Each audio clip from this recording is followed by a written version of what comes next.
Hey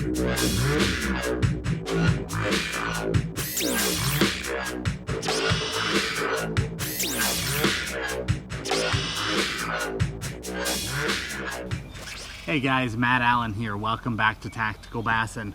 What we're going to do today is a video we have put off doing for a long time. As you probably know, Tim and I throw a lot of swim baits. You saw the videos of our PBs, Tim's 15, my 17, both caught them on Huddlestons.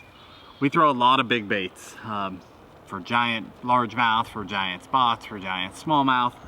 But over the years, there's been, endless discussion on the internet about the best way to rig these things, what you're supposed to do.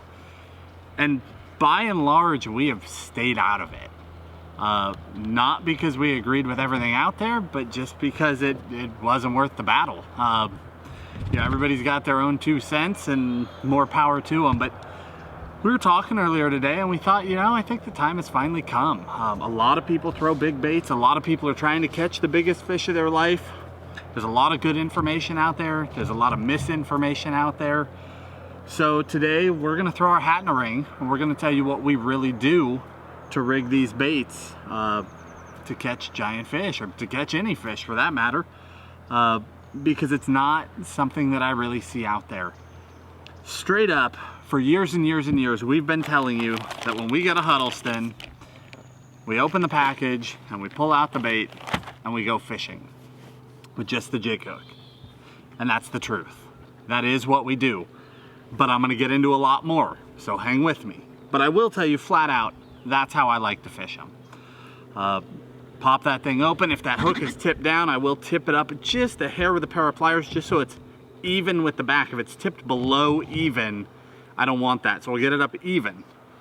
But that's it. We fish that bait and we do not have problems. I would say we've got a, 95% plus hook up to land ratio on a jig hook. The people that have a problem sticking fish or keeping fish pegged on the jig hooks, I think are not using a rod that best matches their style of fishing. I can't even tell you that one rod is better than another. I can tell you the rods I use, and I will do that. That's gonna be, if you drop down the video description, I'll have links to the rods, all the baits, the rigging, everything that we use, so that you can see, line by line what it is that we're really throwing. I will do that. I'm not gonna try and lay it all out in the video for you. But I will say, if you're having a problem, it's not that you're using a bad rod, it's that you're using a rod that doesn't fit your style. Once you've got a rod that matches you, if you pound them on that jig hook and you go to grinding, they can't throw it. Right? This is a solid jig hook buried in the roof of the mouth, and if you have enough forward pressure, I don't care what I've read on a forum, there is no leverage. Right, if this thing was hanging from a big treble and this bait's down here swinging, that's leverage. But if this thing's jammed in there, it's over. It's very hard for those fish to get it out. The only time you have a problem is if your rod is too tippy, not enough backbone in the upper section of the rod, so that when they are jolting, they can jolt it free, or you're not horsing hard enough to keep it all in place and keep it going forward. Once you have your gear dialed, this is perfect. Now, all of that said, I know that that's not good enough for a lot of people. A lot of people want to rig them other ways. So we're gonna throw our 2 cents in on that. Over the years, I have tried it all. I talked a lot in that 17 pounder video about basically how if you can do it wrong, I've done it. That's not something to brag about, but it is the truth. One benefit of that is that I have tried just about everything. So over the years, I've rigged Stinger hooks on 7-strand wire, on braid, on light braid, on 100-pound braid, rigged them on mono. Used to do a lot with 80-pound mono and crimps. I don't hear people talk about that anymore. It worked great, honestly. But 80-pound mono and crimps, just like you use 7-strand and crimps. But what we finally settled on is single-strand wire. I don't know why people don't talk about it. I don't know why people don't do it. It's phenomenal. Absolutely phenomenal. I got a call from one of my good buddies years ago. We had a conversation, he mentioned it, and that was where I picked it up. This isn't something that I dreamt up one day, but since then, Tim and I, we have done this for years. I'm not here telling you about a theory. I'm not saying maybe 7-strand isn't as good as single strand.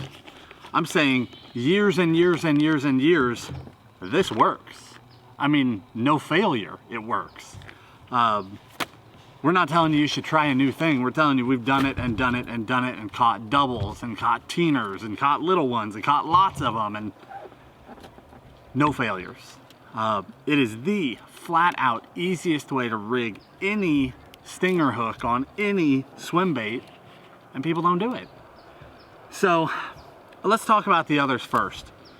The immediate problem that I have with 7-strand or mono with crimps, because that is what most people do, right? You get yourself a section of this, you loop it through your eyelet, you slide your crimp on, and then you crimp it all down and you go. The problem I have with that is that crimps aren't perfect. And more importantly, we're not perfect. So until you have a bunch of practice, the only time you know if you crimped it right is when you set the hook. If you under crimped it, it's gonna slip out. If you over crimped it, you damage this, and when the fish starts shaking, she's gonna break the wire, even though it's, what is it? I don't know, 60-pound wire, 50-pound wire. It doesn't matter. If you over crimp it, you damage it, the fish can break it. So crimps, just right off the bat, are a problem. I lost, I don't know, 7 or 8 fish over the years on crimps. Caught a lot of fish. Caught hundreds of fish on crimps probably. Because once you got a feel for it, it's good. But it's still not perfect. Now braid is its own animal. Braid works, right? You take some 100-pound braid, you loop it a couple times, it's like a 400-pound setup. The trouble with braid is setting your distance, getting your knots to hold, knowing that it's all perfect for sure, finding out that you're a 1/4 inch too long or a 1/4 inch too short.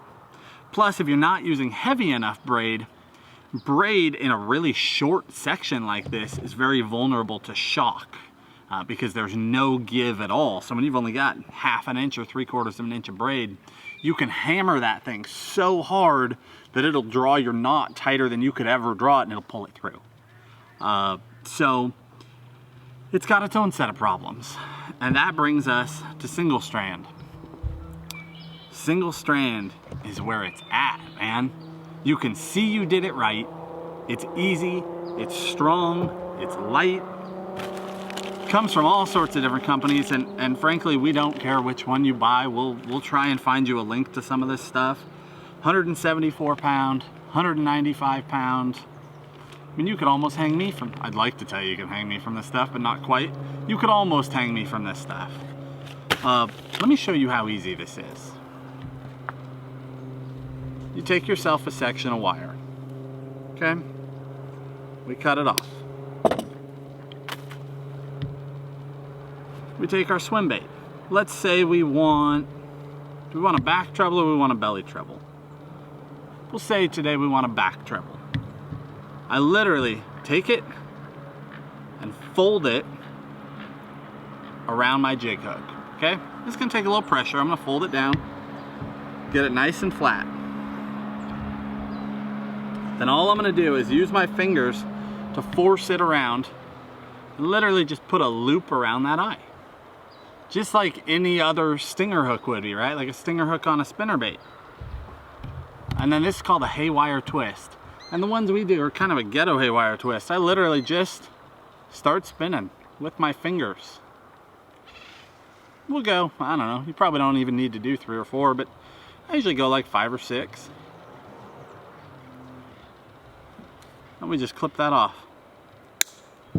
I hope you see how easy that was and how clean that is. Now what we're gonna do is we're gonna take our hook. Where'd that hook go that I had laying out here? There it is. I'm gonna take this hook. I'm gonna do the same thing. I'm gonna decide which way I want my hook to lay on the back of my bait. I like them to lay about there. That's where I like that thing to be. So I'm gonna see where that is on my wire. I'm gonna put a little bend in my wire so I have my mark. Right there. I'm gonna put my hook on. We're gonna repeat the process. Fold that thing down. Slide it around. Use my fingers to tighten it up. Doesn't require tons of tools. We're just gonna start twisting. First twist is the hard one, and after that, it's spinning. Almost done. Clip it off. And it takes a little force. I mean, I'm not saying this stuff just spins right on, but I'm saying I'm doing it barehanded, no tools, coming up with perfect twists, perfect laid down twists. Pop that baby in, and it's over. That is straight 174 pound wire from my hook to my jig hook. Now I can do that off my eyelet, I can do that off my belly, doesn't matter. Now here's one of the coolest things about these, and I'll actually admit, the first time I did this, I thought that this might be a bad thing. It's never failed me yet. I can take them off. Because that loop is just enough. Now I can't take it off every direction, right? It's stuck on there, it's stuck up against that barb, but you turn it just right, and off she comes. So I can have my bait ready to rock, I can have hooks ready to rock in different lengths, ready to go for different baits, different applications. Take my JSJ 6-inch, I already have hooks set up, right length, it's about 3/4 of an inch. Now it won't go on every direction, right? We gotta turn it. Oop, stuck myself a little bit. Gotta turn it until we find the direction it'll go on. And it's done. Stick that in. And we got it. Lay it down nice and tight to the body. It's clean. And again, I can take it right back off. Now, when I first started doing it, I had a concern that the fish could throw those, right? Because they are just slid on. But because they only go on one way, it's not easy to get them on and off. If you turn it just right, it'll come off. Right there. I've never had one come off. Never. In the beginning, we were like putting stuff on them or gluing them down, trying to do different things just to reassure ourselves, but it's a non-thing. It doesn't matter. It's so clean. It's so easy. When you look at it, you just know straight wire, clean wraps on both ends. It's not gonna fail. I can see it's perfect. I don't have over crimped or under crimped. I don't have knots that might fail. I have an exact setup, the exact length, turned the right way so my hook lays flush, and it's done. Now, you can also do that on the bellies, right? And then that eliminates anything where it might come off anyway. There's one on the belly. You could do it off an eyelet if you prefer that. You know, I've seen all the BB rigging and all that stuff up on top, and again, I don't do that stuff. I use the jig hook, like I said, but where it becomes a factor is when I've had a bait that's just been chewed to pieces and that jig hook has gotten torqued a couple of times. Then when I finally don't trust my jig hook anymore, then that's when we start making the switch over. But this is how I do it. Again, straight off that eyelet, twist it on, lay that hook back, and then you can either have a cut point stabbed down on the top of the head, that's fine. Or you can do the magnet trick where you literally, well, I wish I had all the stuff to even show you that. It's not something I really do anymore, but basically you take a ballpoint pen, pull the end out of it, so that you just have the tube. You twist that tube on the top so you can cut a perfect little spot out of the top of your head, and take a little tiny screw, because the HUD has a foam harness in it. Shoot that screw into that foam harness, and a magnet will stick to that, and a magnet will stick to your hook, and it'll hold it all in place. So you can do that method too. But the biggest thing that I want you guys to take out of here is a single strand wire. It is so key if you're going to run stingers. Again, I don't really advocate stingers, so it's not an everyday thing that we even use these. It's a rare occasion. But I know other people rig differently. So here's a Magnum rigged up. Now this one happens to have a giant hook on it for the type of fish we were fishing for the day I rigged this one up. But there's a Magnum, totally clean, laying right down the body, perfectly in place. And I will say, because this is kind of a, I don't know, should we call this like a tell-all of how we really rig? So Huds, I rig straight jig hook. I've said that about 10 different times. Magnums, I don't. Magnums require a trailer hook. It has to do with the shape of the harness. In a Magnum, the harness comes all the way back, let's find it, back to here. Now, I don't know exactly what the impact is of that, but I know that if I'm throwing just a jig hook on a mag, and I get a fish and she's hooked way back in the mouth, as I'm fighting that fish, like this is all I'm seeing, right, out of the front of her face. As I'm fighting, slowly but surely, that tail will come out, and next thing you know, I'm seeing this, and then that fish is gone. This one has that problem. Huds don't. Huds, you stick them, it's over. So with a mag, because of the shape of that harness, you want that back treble. Now, I do not put belly trebles. Belly trebles kill fish. Flat out. They're on the wrong side of that bait. They end up in the gill rakers way too much. Don't do it.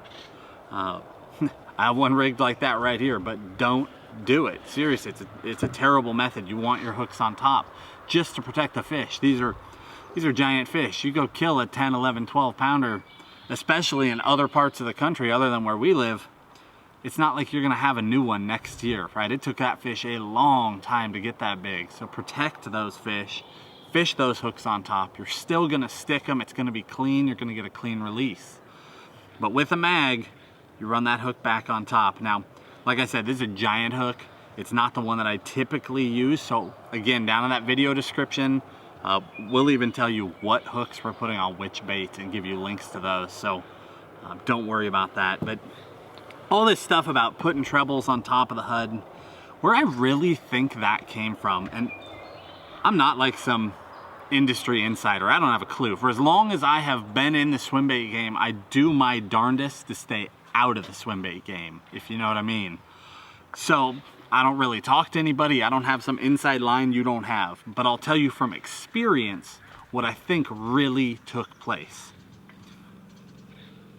Huddleston, just like every other company, a handful of years ago, was using, I presume, gammy hooks. And I don't even know that for a fact, but the reason I presume gammy is because gammy went through a little bit of a bad run of wire. I don't know if you remember that, like any of your treble hooks, your Senko hooks, jig hooks, all of a sudden they got soft. And a company that big, they ran that through really quickly. So we all bent or broke some hooks, and that was the end of it. But when smaller manufacturers get a hold of those, you know, that might stick around in product for a little while. So I can only speak for myself, but I had a whole bunch of Huds, a whole bunch of fish just pop these jig hooks up, just totally bend them out. And I'm not talking giants. I had a couple giants do it. I had a 2.5 pounder on Clear Lake completely fold out a jig hook on an 8-inch Huddleston. And I'm not bashing Ken. I'm not saying that's any fault of his. I bent out 3 Magnum hooks during the same time frame. And I bent out a lot of Senko hooks. I bent out a lot of treble hooks. It was just a bad run of wire. But Ken had that wire in his baits a little bit longer, I think, just because he was a smaller manufacturer. So I bent out, I don't know, 7 or 8 jig hooks just at times when they should not have bent out. And it was shortly after that that rigging videos started hitting the industry. I'm not convinced that, and again, I don't know anybody, but I'm not convinced that that wasn't just their solution to that bend out problem at the time. And that time is long since passed. I mean, I haven't had a bad Hud in, well, I haven't had a bad wire, jig hook wire in years. They're great. So once that was resolved, once that got ran through, and that wasn't even a swim bait company issue, right? That was a jig hook manufacturer issue. Once that ran through, that's game. We're back to throwing jig hooks, no problem. So stick to those jig hooks, man. Once you hit those fish, I mean, you bury that thing, you crack them hard on the right rod, you've got them, and you just go to grinding. Don't let that fish turn its head. If you're in a battle with a giant, now if you're in a battle with a little fish, whatever, you can overpower them. But if you're in a battle with a giant bass, rule of thumb is if she gets her head turned away to where you stop reeling and you're just on the rodeo, you're just along for the ride, odds are you're gonna lose that fish. If you can get her and you just go and go and go, no matter what she does, you're pulling her back and just forcing that head forward, almost 100% hook up to land ratio. You just gotta pull them harder. Swim baits are one part of bass fishing that is not about fighting fish. It's not about this amazing experience of having a 10-pounder pull on the other end and your drag singing. You don't want that. I'm not saying that if you do that you won't land them. I'm just saying the odds aren't in your favor. This is the one time where you're not trying to experience a fight. You're trying to get that fish boated, get to experience that fish in person, get to see her in your hands, and then turn her loose. And you're gonna do that by grinding on them, getting those fish in. So I hope that helps you guys. I'm sure this is gonna raise a bunch of questions for people. Hit us with comments. We're happy to talk to you about that. Anything you wanna know about how to rig these things, but again, hit that video description, all the treble hooks, the different kinds of wire, the different baits that we're talking about. You know, we'll get you connected with all that stuff. This isn't just a Huddleston thing. This isn't how to rig a Hud. This is how to rig a Hud, a JSJ, a Magnum, an Osprey, anything that you want to add a hook to. Heck, we've done it on Kitex. You do this in a little miniature version on a Kitex, and I don't care what a 4-pound smallmouth does to you, she can't get that thing out of her mouth. She can't break it, she can't spit it. It's over. It's very, very universal, and it's something that more people need to be doing. We probably should have shared that information with you a long time ago, but you know, because we fish jig hooks so much, it just was not a priority. But I see more and more how many people are going the other direction, and I want you to understand at least why I think it's going that direction, why I think it should come back from that direction. But if you're gonna stay there, how to do it right, because at the end of the day, what Tactical Bassin is about helping you catch more and bigger fish. We're not trying to teach you enough that you can hook them and lose them. We want you emailing in pictures of giant bass so Tim and I can look at them and check it out and congratulate you. So we hope this helps. If you guys enjoyed that video, hit that like button, subscribe to the channel, share this with your friends. People deserve to know this information. If they're gonna go out and invest all the money, invest all the time, they at least deserve to have all the odds in their favor. We'll talk to you guys soon. Have a great day.